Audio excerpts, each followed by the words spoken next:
Gracias, presidenta. Señorías, en primer lugar, también me gustaría dar mi muestra de apoyo a esa marea verde y la marea groga que hay en Cataluña en defensa de la educación pública y de calidad y en contra de los recortes educativos que somete este Gobierno, no solo en estos presupuestos, sino también en los decretos.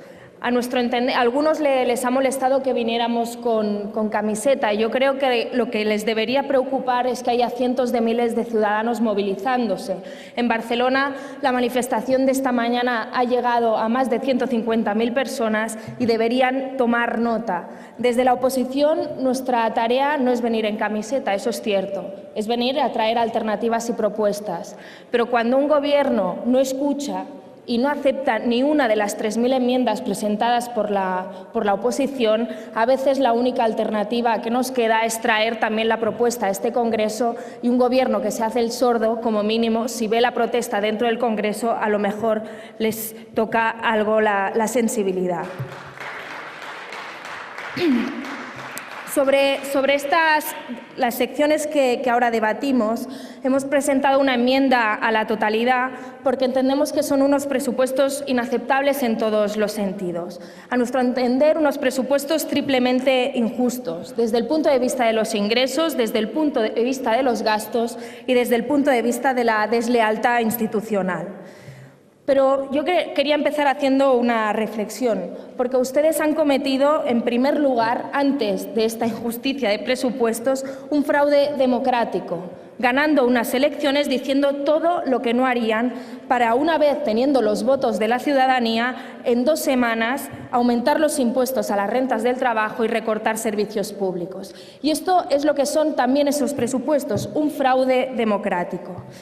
Y se lo decimos y denunciamos esta injusticia de presupuestos desde la tranquilidad de un grupo parlamentario que se ha caracterizado precisamente por la coherencia en todos estos años, defendiendo la necesidad de ponernos a la altura de Europa en presión fiscal. No haciendo populismo fiscal, como usted hacía, señor ministro, cuando estaba en la oposición, o no sumándonos también a esos regalos fiscales a los ricos que hicieron tanto en gobiernos del Partido Popular como en gobiernos del Partido Socialista. Lo decimos desde la tranquilidad de un grupo parlamentario que en época de vacas gordas también decíamos que este país necesitaba más presión fiscal para financiar los recursos públicos. Cuando el señor Pujalte hablaba de equilibrio fiscal, nosotros lo compartimos, pero precisamente en una recesión lo que nosotros pedimos es sostenibilidad a largo plazo, un mejor calendario, pero sobre todo redistribución y justicia. Y lo que ustedes no plantean precisamente es redistribución. Ustedes han aumentado los impuestos al trabajo, recortando poder adquisitivo a trabajadores y también a pensionistas, pero mantienen los paraísos fiscales que son las ICAP y crean nuevos paraísos fiscales para los defraudadores con su amnistía fiscal. Esto no es solo fraude democrático y culto al cinismo, sino que es una estafa en toda regla a la ciudadanía. Sus medidas son regresivas, inequitativas, mientras la desigualdad está aumentando en este país. El 1% más rico son los intocables de este Gobierno y los que se lucran del sacrificio y de los recortes del resto. Solo hace falta ver los datos de consumo de nuestra economía. Mientras están cayendo en picado el consumo generalizado por parte de las familias y de la ciudadanía, lo único que aumenta es el consumo de bienes de lujo. Eso les debería decir algo sobre la injusticia de sus medidas y sobre la inequidad que aumenta en nuestra sociedad. Y además, cuando hablamos de sus medidas tributarias, no deberíamos pasar por alto también el decreto sobre el sector bancario, porque también tendrá un impacto precisamente en la fiscalidad de nuestro país. Ustedes han hecho un decreto donde dicen que se deberá aumentar las reservas y que muchas de estas entidades podrán aumentar reservas con cargo a beneficios. Eso desplomará también los ingresos en impuesto de sociedades y, por tanto, hará que estos presupuestos no es que solo sean injustos, sino que sean virtuales. Y además renuncian a aplicar nuevas medidas fiscales, como por ejemplo la fiscalidad ambiental, porque ustedes hablan mucho de austeridad para lo que les conviene, para privatizar, para recortar servicios públicos, pero en cambio en temas de medio ambiente, de aplicar medidas fiscales en temas ambientales, nada de nada. Y sobre fraude fiscal, antes el diputado de UPyD también lo planteaba. A nuestro entender, este es el primer problema democrático y social de nuestro país. En 2011, Funcas cifró la economía sumergida en un 23% del PIB. Pero el problema no es solo el volumen, que es muy cuantioso, sino la evolución. Y de hecho, mientras el volumen de nuestra economía se duplicó en los últimos 10 años, la economía sumergida y el fraude fiscal se ha cuadriplicado en nuestro país. Y en cambio lo único que hacen ustedes es premiar a defraudadores. Y aquí también me gustaría hablar no solo de su amnistía fiscal, sino de que no aplican recursos en la lucha contra el fraude. Un ejemplo es la agencia tributaria. Ustedes no avanzan en coordinación ni elaboración de consorcios tributarios con comunidades autónomas y reducen los recursos humanos con esa tasa de reposición del 10% que no es suficiente en un cuerpo precisamente de inspectores que está muy envejecido.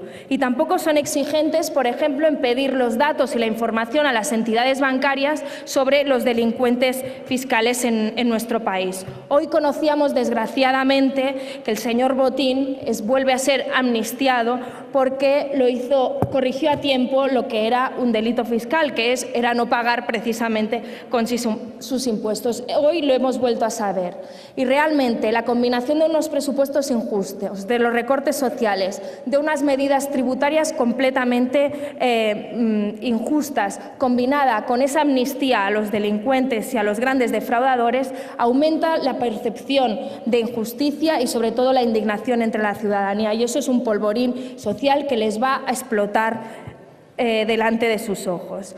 Usted también hablaba con otra gran muestra de cinismo, de mejorar la imagen de los trabajadores públicos. Realmente, decir esto con estos presupuestos y con las medidas a los trabajadores públicos, pues se ha de tener realmente estómago, señor ministro, porque usted todas las partidas precisamente de formación a los empleados públicos les reduce, les congela el sueldo que vienen reduciendo desde los últimos años, aumenta el trabajo y reducen las plazas que se convocan, no les reduce la formación y cada vez tienen más presión en los servicios públicos. Y usted dice que estas son medidas que van a mejorar la imagen de los trabajadores públicos. Realmente es incomprensible que sea usted capaz de decir que las medidas van en esa línea. Y quiero hacer una última reflexión a unos presupuestos que a nuestro entender están al servicio de la recentralización política que el Gobierno está imponiendo también por decreto y por ahogo presupuestario. La Ley de Estabilidad y estos presupuestos disponen de una distribución de gastos recentralizadora e injusta, porque las comunidades autónomas y los ayuntamientos son los que tienen el 80% de sus gastos dedicados a servicios públicos y, por tanto, atacar precisamente con la recentralización y con los gastos destinados a estas administraciones, en el fondo, es atacar a los servicios públicos más básicos. Ustedes están desmantelando lo que son las partidas dedicadas a amortiguar los golpes de la crisis. Y aquí lo estamos viendo en las partidas y las transferencias destinadas a cuestiones de salud pública o políticas activas de ocupación o el Fondo de Acogida de Inmigrantes, aquello que las administraciones que se encuentran a los ciudadanos desde la proximidad tienen que hacer frente ante la irresponsabilidad de este Gobierno. Y sobre las enmiendas concretas, nos gustaría referirnos a unas pocas. En primer lugar, hemos presentado 13 enmiendas que comento telegráficamente. En primer lugar, una enmienda para corregir lo que a nuestro entender es un error incomprensible, porque han eliminado las ayudas a financiación a los pequeños municipios con menos de 20.000 habitantes, precisamente los que tienen menos capacidad de recaudación y, por tanto, no podrán hacer frente a sus obligaciones. También presentamos enmiendas para mejorar la cooperación con ayuntamientos y cofinanciar servicios públicos. También entendemos que presentamos una enmienda para aumentar el fondo de pensiones de alimentos impagadas que establece la Ley de Violencia de Género. Hoy sabíamos que la pobreza infantil supera a la pobreza de las personas mayores por primera vez en España. Yo creo que precisamente la partida dedicada al fondo a las pensiones de alimentos y a la garantía de pensiones de alimentos en tiempo de crisis debería ser una prioridad.